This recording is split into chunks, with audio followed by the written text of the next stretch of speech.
You are watching Platinum Northwest TV News. Good evening and thank you so much for joining us.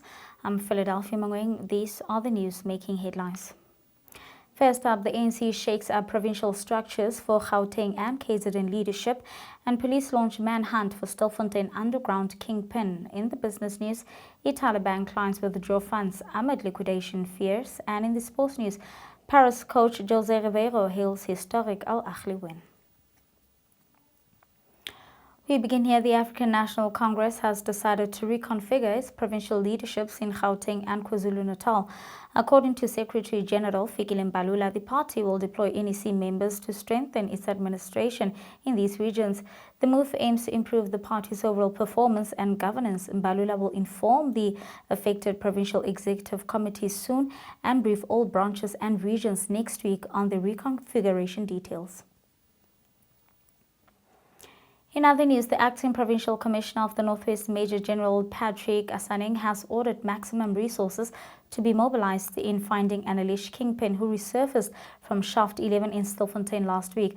Tiger, as is known, is being fingered in several statements as one of the leaders who controlled operations underground. He is also being accused by some illegal miners who resurfaced underground as in being allegedly responsible for some deaths, assault and torture that is alleged to have taken place according to videos in police possession. He's also alleged to have hoarded and kept food away from other illegal miners. According to records, Nel Twaidi, commonly known as Tiger, was never booked into stations where some illegal miners are being kept, and he wasn't admitted at a local hospital for further medical care. Now, Major General Asaneng has expressed disappointment in what he terms as an embarrassment to the Vala Umgodi operation, vowing to ensure that those responsible for this escape from custody are brought to book and the Tiger is found. Members of the public are warned that Tiger is dangerous and are advised to share any information pertaining to his whereabouts to the Stilfontein police station. In more news, 2 suspects are behind bars following a lightning-fast police operation that solved a double murder at a Maboloka village tuck shop within 24 hours, leading to the recovery of illegal firearms. The duo was arrested in the early hours of Friday, January the 17th in Liquidation blocks I and G during a collaborative effort by the Brits Trio Task Team and Liquidation Visible Policing in the Northwest Province. The arrest follows the fatal shooting of 2 individuals in a tuck shop in the Checkers section, Maboloka village, on Thursday morning. While the motive remains unclear, the police wasted no time in following up on intelligence that led them to the suspects. Police investigations remain ongoing as authorities pursue other potential suspects.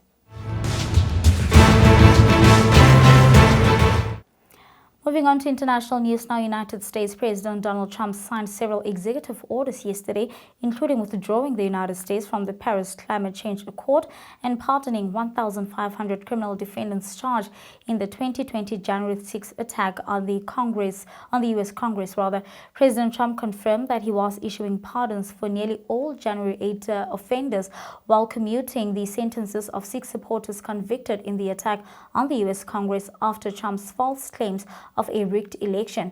The pardons could see the incarcerated released imminently. Some were those serving hefty sentences for violent attacks on law enforcement protecting the Capitol precinct that day. This came after former President Joe Biden issued preemptive pardons for members of his family and members of the January 6 committee, among others. The White House is also expected to inform the United Nations of its decision to withdraw from the Global Climate Pact. And with that, let's take a look now at the business news. In the business news, Ithala bank clients in Durban are flocking to the branches to withdraw their savings amid concerns over the bank's provisional liquidation. Despite Finance Minister Enoch Godongwana's assurance that depositors' savings are protected with a 2 billion rand guarantee, many clients are opting to transfer their funds to other banks. Now, the bank's provisional liquidation has sparked a widespread concern among depositors and the broader financial community. And that's all from the business news. Up next, we wrap up with your sports.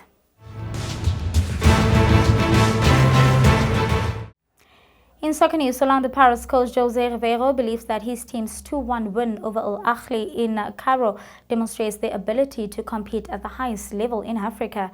The victory earned Paris top spot in Group C with a record 14 points, and Riveiro praised his team performance against a respected opponent despite Ahly resting several key players.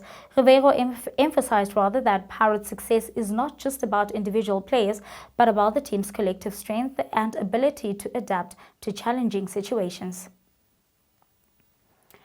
Moving on to tennis, 23-year-old world number 1 and defending champion Jannik Sinner of Italy booked a place of the quarterfinals of the Australian Open in Melbourne.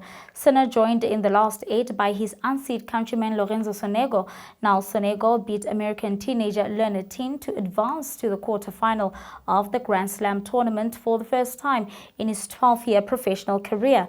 Meanwhile, there was an upset in the 4th round of the women's single at Melbourne Park. Two-time semi-finalist 19th seed Madison Keys of the United States knocked out 6th seed Elena Rybakina of Kazakhstan in 3 sets.